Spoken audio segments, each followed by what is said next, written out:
Hello and welcome to the Center for Spiritually Integrated Arts, a Centers for Spiritual Living teaching center. I am Reverend Dr. Raymont Anderson. I am the founder and the spiritual director. Now, as you are sitting there joining us, you may have questions, any number of questions, such as, who am I? How did I get here? Spiritually integrated arts means what exactly? What is a teaching center? Well, what is Centers for Spiritual Living? What is that? What does that even mean? Or New Thought, or religious science, or science of mind and spirit? You may have any number of questions about this specific community, about the parent organization, CSL, our philosophy, our teaching, our liberation theology. Any number of questions. Feel free to send an email. We look forward to connecting more and building our virtual community, our global community. And if you haven't connected yet on social media, feel free to do so. This is your invitation now. Also, did you know that all of our Sunday messages are archived on our YouTube channel? You can watch it anytime. Now, questions about anything, such as becoming a member. What does that mean? What does membership entail? And if you live somewhere far and already belong to a spiritual community, can you be a member of more than one? The simple answer is yes, you can. Just like you can shop at more than one grocery store, you can attend or be a member of more than one gym. We are building beloved community. So you can do both. You can be a member of both. You can be involved with both. That's what being in spiritual community means. So we welcome you. We invite you. We are so appreciative that you have found this community and that you have joined us today. We bless you. We love you. We welcome you. Live long and prosper. Sit back, relax, and enjoy the rest of our Sunday message. Love you. Connect with you soon. Blessings.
Namaste and greetings.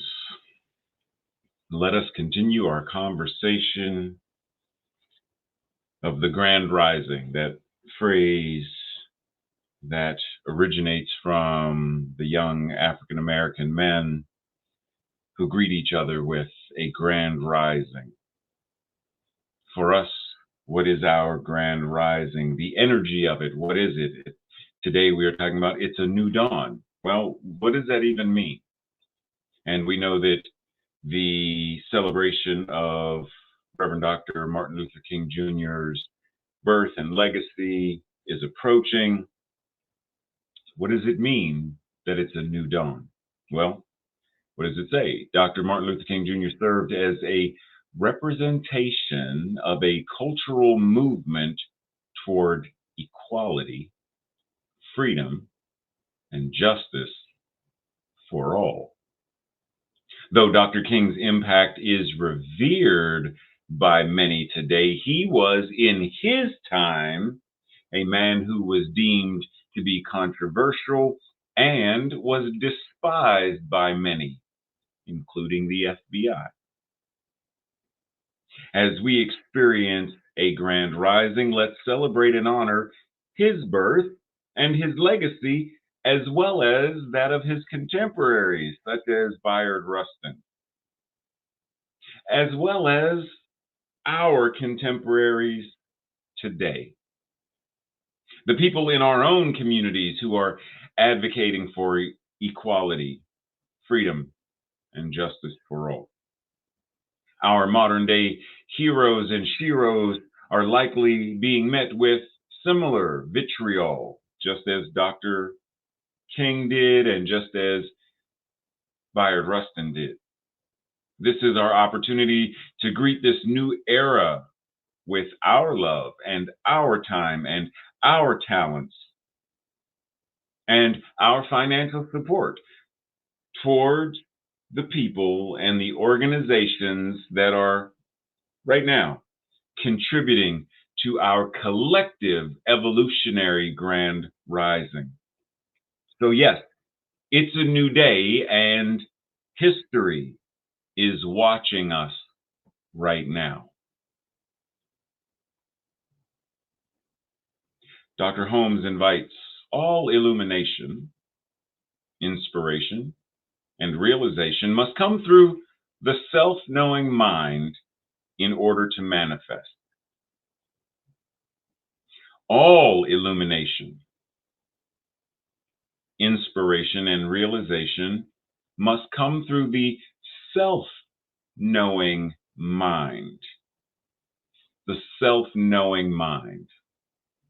So when we think of the self-knowing mind, what does it mean to look at yourself? What does it mean to be aware of yourself? What does it mean to have self-awareness? What does any of that mean? And so we ask the question, do I know myself? What is this self that I am knowing? Many identify themselves based upon their body and their appearance, but are they not more than just their appearance?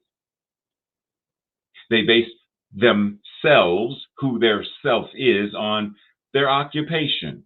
Is this not why we greet each other and we say, so what do you do for a living? What do I do for a living? I enjoy my life. That's what I do for a living. I breathe. And what do you mean?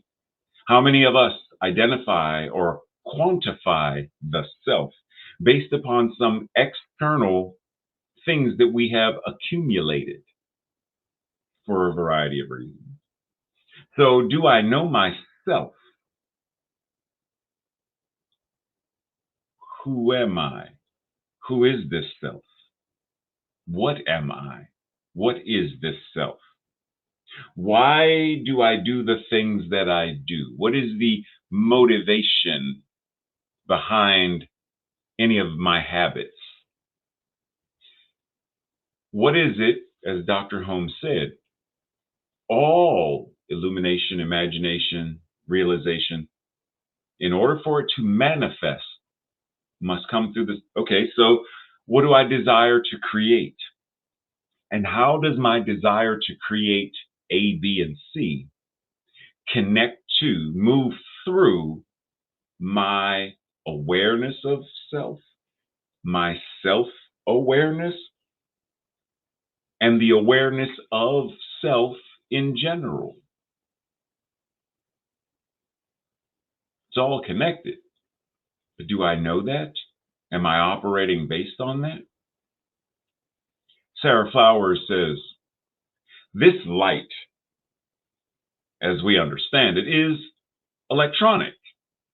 And because we possess it, we can use it for the benefit of us all. Because we possess it, because we understand how to channel it, maybe, but we don't possess it. But nonetheless, because we have access to it, we are able to use it in a way that benefits all of us, theoretically, because there are those who do not currently have access to electricity. They are currently sitting in homes that are cold and dark because electricity is not free. In nature, it is free. Lightning doesn't charge anyone to strike. The electricity in the atmosphere that Nikola Tesla spoke of, which is why he wanted to create the mechanisms that he was working on so that electricity for all would simply be. So while, yes, there are those who have claimed possession of electricity and charge based upon that possession, the general concept that we are focusing on is the idea that it is there and that it can be used to benefit all of us.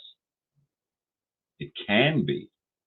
What is ours to do to help move the process along so that it truly is benefiting all of us? Well, one thing is invoke the energy that these individuals evoked.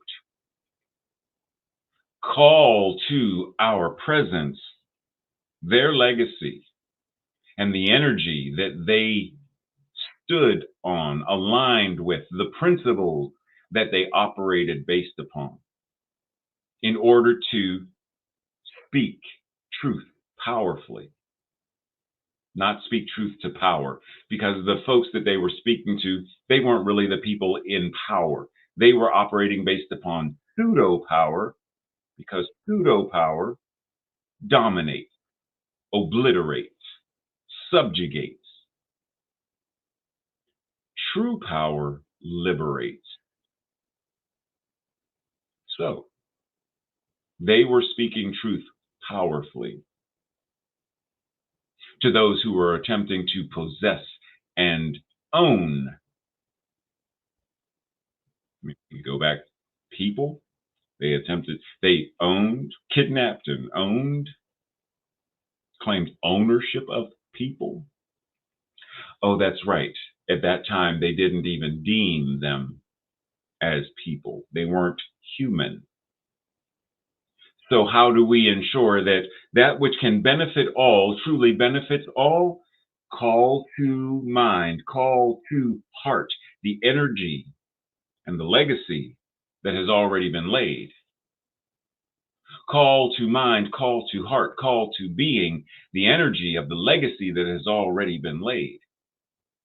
And live, move, and have your beingness, our beingness, collectively, individually and collectively, in a way that furthers equity, justice, and freedom for all.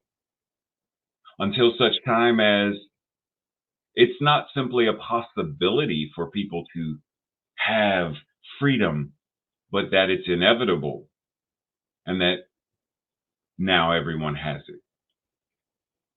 And then the work is to maintain it, to sustain it.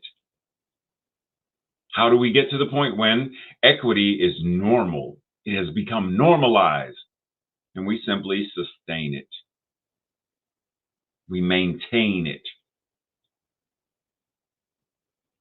The health and well-being of justice, liberty for all, sustained and maintained. What is ours to do?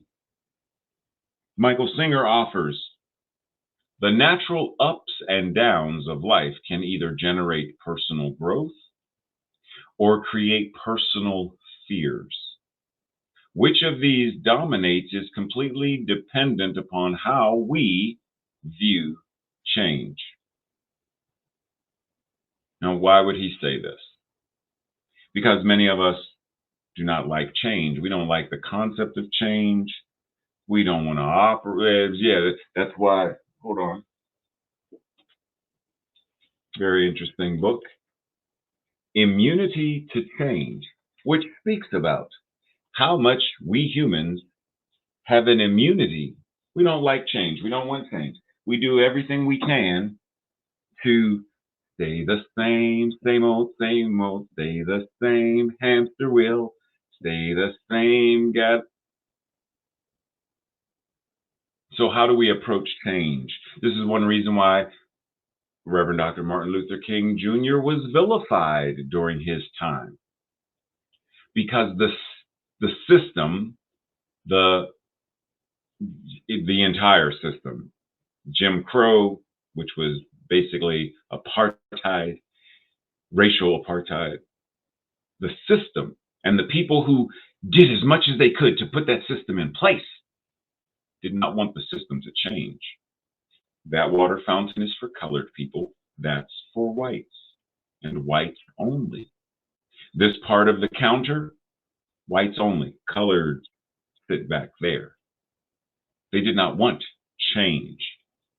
So for them, they created personal fears about what it would mean for Black people to have equity, equality, justice, etc. So our invitation is to ask, where do I resist change? And how is my resistance to change keeping the system that is currently in place in place?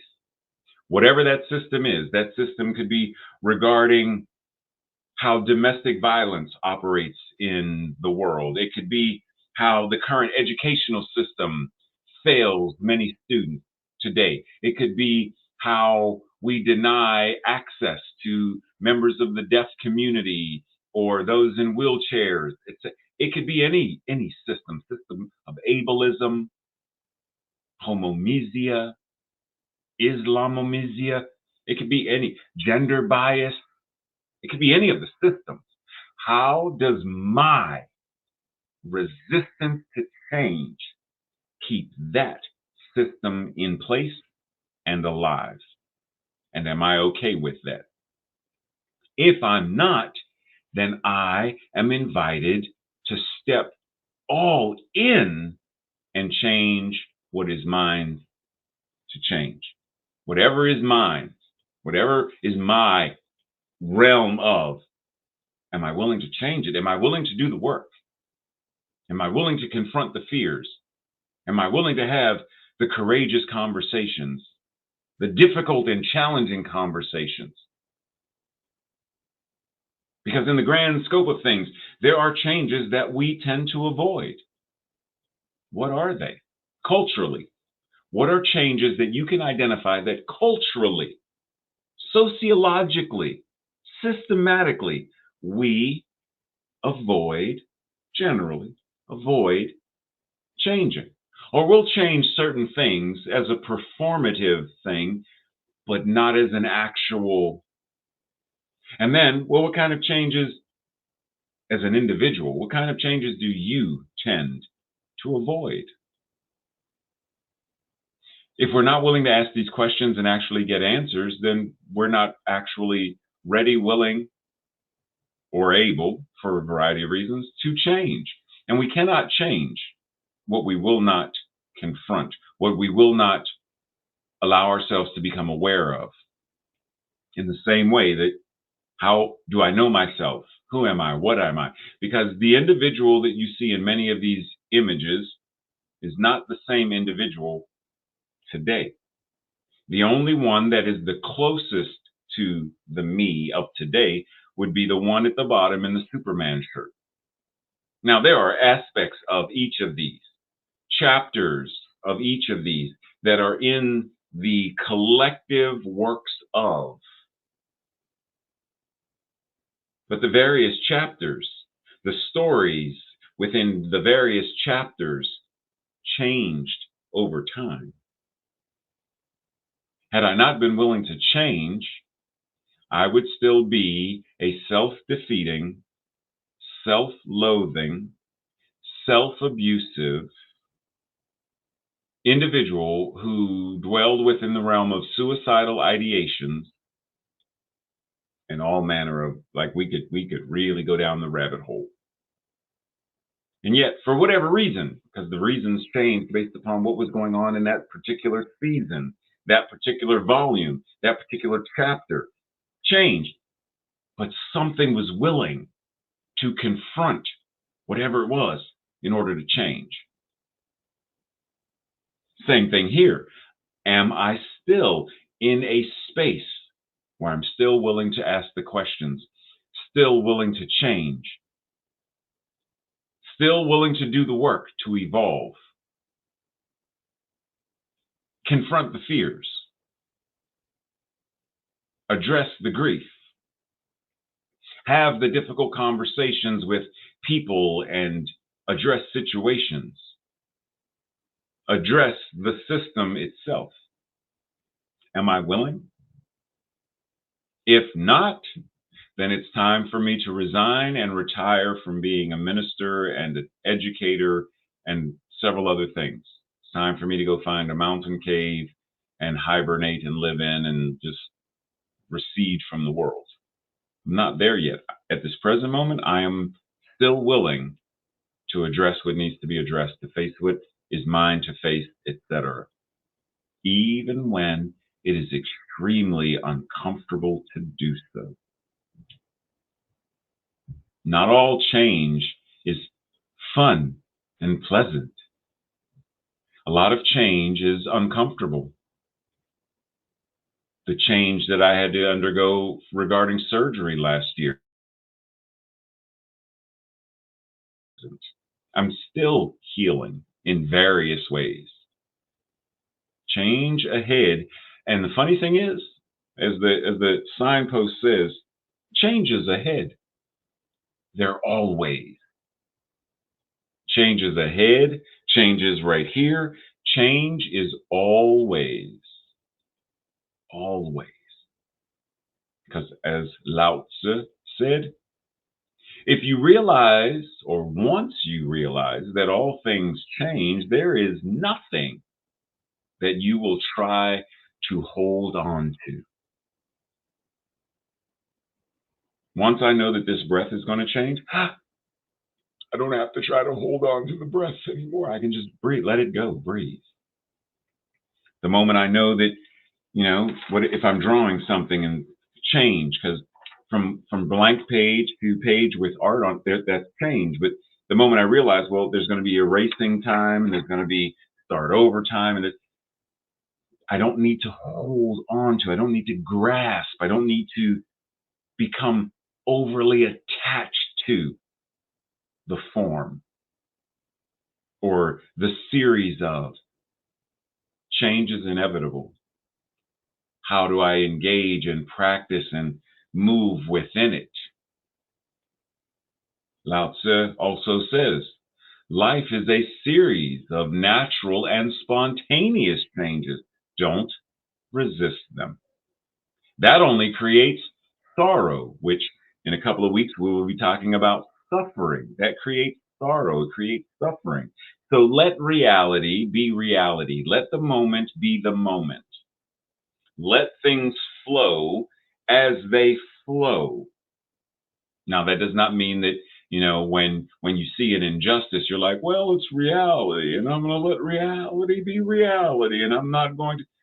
That is not what we're referring to. What we're saying is, when this is what it is, address it for what it is. He goes on to say, let things flow naturally forward in whatever way they like. In whatever way they are flowing forward, flow forward with them. Be in the flow and become the flow itself. Now, that means we have to be willing to change. The old saying, you can't step in the same river twice. Well, that we don't usually talk about it this way, but we reference, well, the river is always moving, so it's never the same river. Well, if the river is ever changing, and you also are ever changing, then the you that stepped in the river in this moment and the you that stepped in the river in this moment, both of you are different. Neither of you are the same. So the you that is stepping is not the same you twice. And the you that is stepping in the river is never the same river twice. Yeah, breathe it all in. We're already changing. Why not embrace it? Dr. King says, the ultimate measure of a man, yes, it's gender specific, but it's a specific quote that he said. The ultimate measure of a man is not where he stands in moments of comfort and convenience, but where he stands at times of challenge and controversy.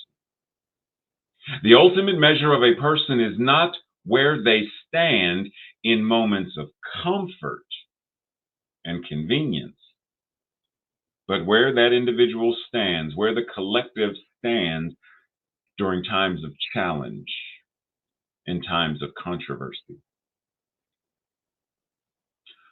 Racism, hate crimes, genocide occurring in various places in the world. Where do we stand? Where do you stand?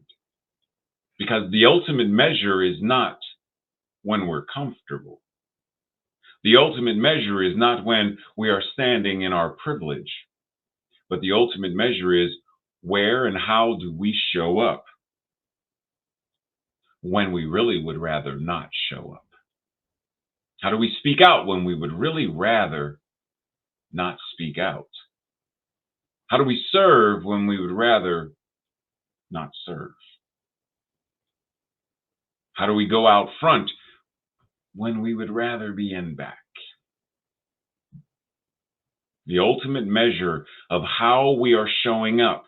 I mean, he didn't say this, I'm saying this. The ultimate measure of how we are showing up as people in integrity, people who embody science of mind and spirit. The ultimate measure of that is, what are we doing with it? How is it benefiting not just ourselves? That's why the concept of law of attraction, green lights, parking spaces, princes, princesses, and palaces for me.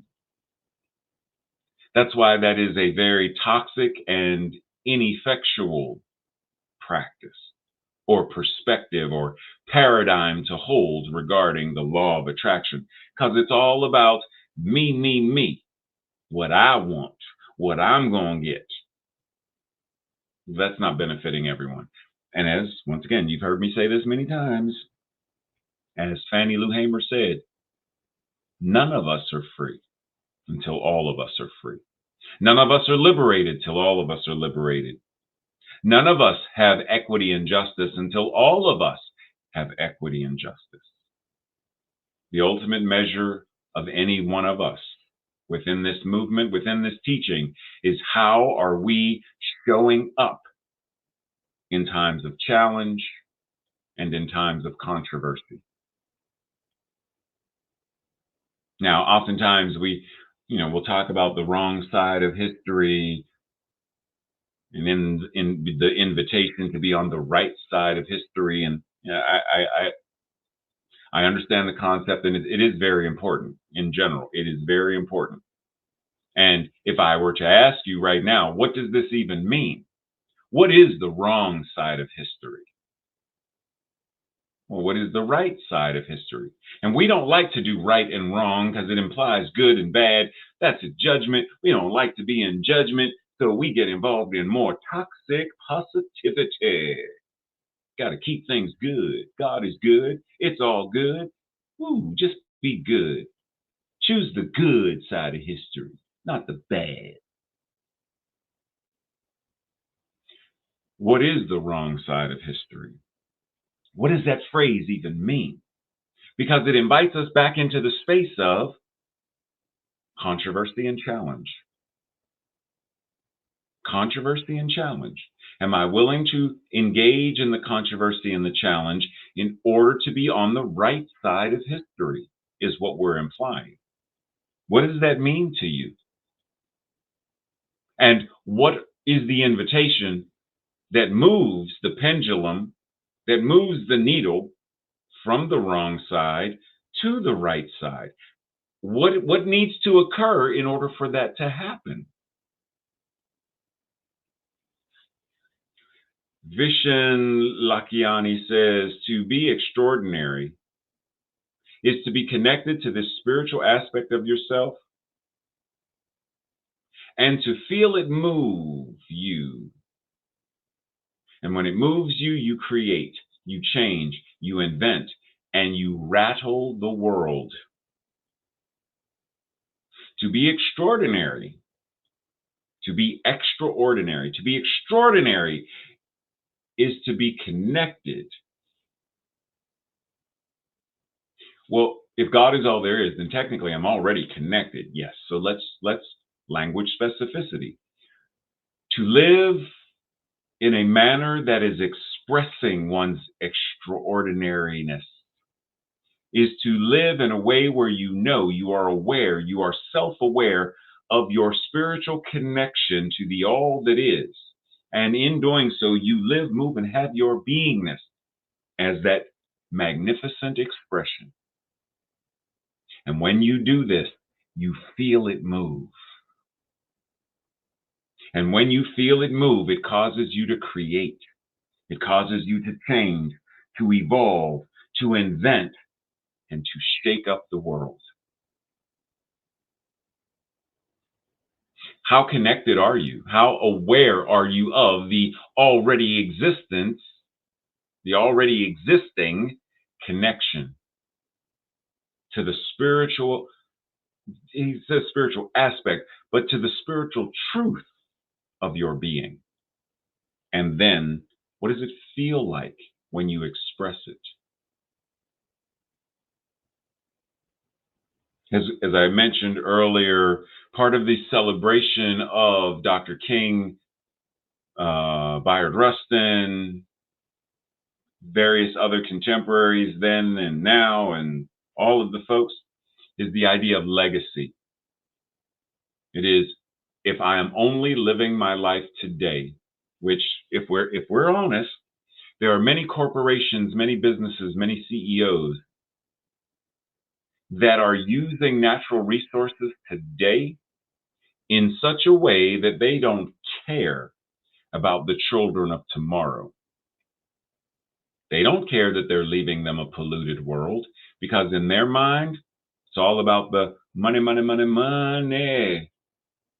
And they're living their lives right now as selfishly as possible, pillaging the earth to line their pocket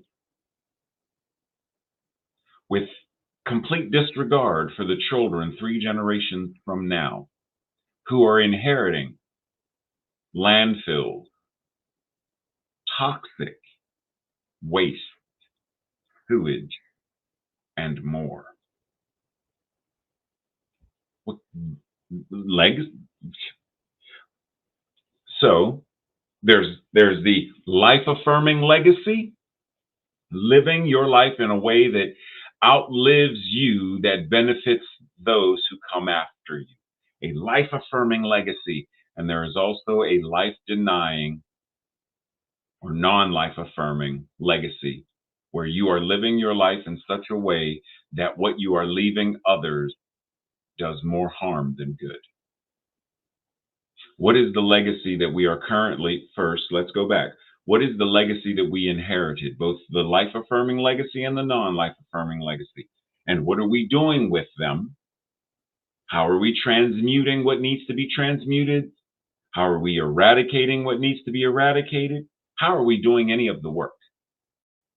And what are we doing today that is leaving a legacy for tomorrow and the generations to come that betters life for them?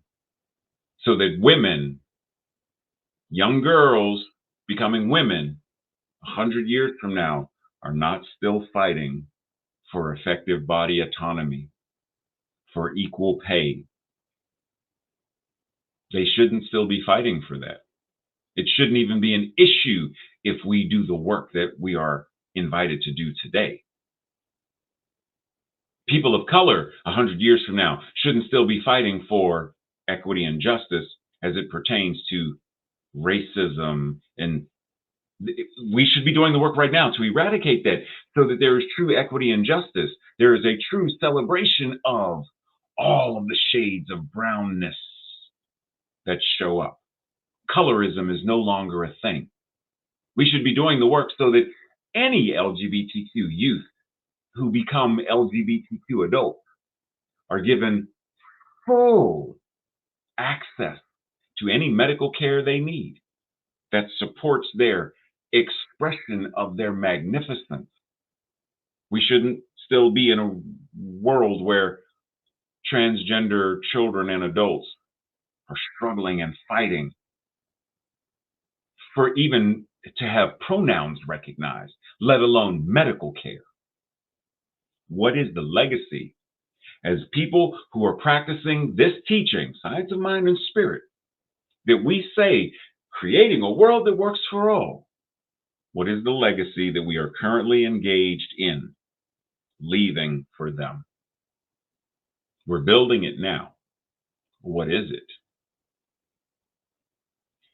Michelle Alexander says, if we say to ourselves that the problem of mass incarceration is just too big, it's too daunting for us to do anything about, then history will judge us harshly. We could take any problem, it doesn't have to be mass incarceration.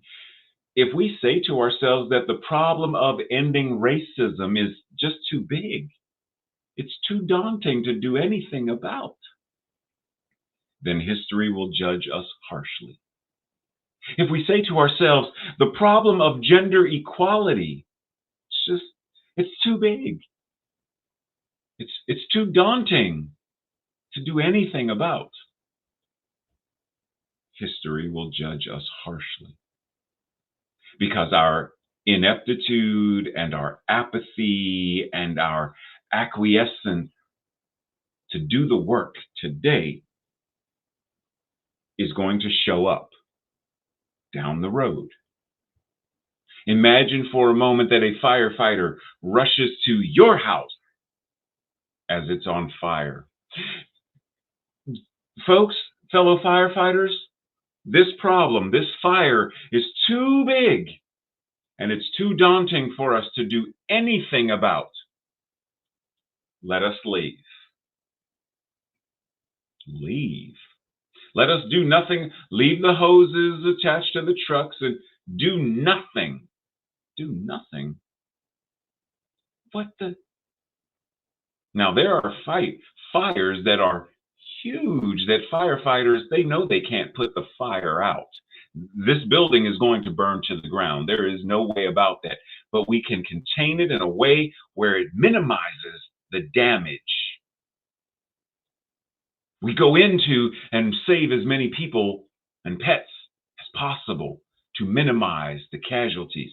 They still show up, even in the midst of a fire that they know they themselves, in this moment, cannot stop it. But they still do what is theirs to do. It doesn't matter how big Islamophobia is. It doesn't matter how many unhoused people are on the streets right now. It doesn't matter what neighborhoods are still redlined. None of that matters in terms of, are we still willing to step in and do the work that is ours to do today to create a world that works for all? A 1,000-mile journey is too daunting to think about, which is why Lao Tzu says the journey of 1,000 miles begins with one step. One single step followed by another single step. Is this not why Reverend Dr. Martin Luther King Jr. said, you don't need to see the whole staircase, just this one step, and then this one step, and then this one step. The journey of 1,000 miles, one single step. So what is your 1,000 miles? And what step can you take today to reach that 1,000 miles? What is a single step that you will take today? Is that step signing up to be a member of a parent-teachers organization? Is that single step placing your name on a ballot to be on a school board? Is that single step teaching your children the art and craft of forgiveness? Is that single step reaching out for an appointment with a therapist to work through your own therapeutic needs, mental health, emotional health, and well-being? What is one single step that you will take today to move you along the path of your 1,000 miles?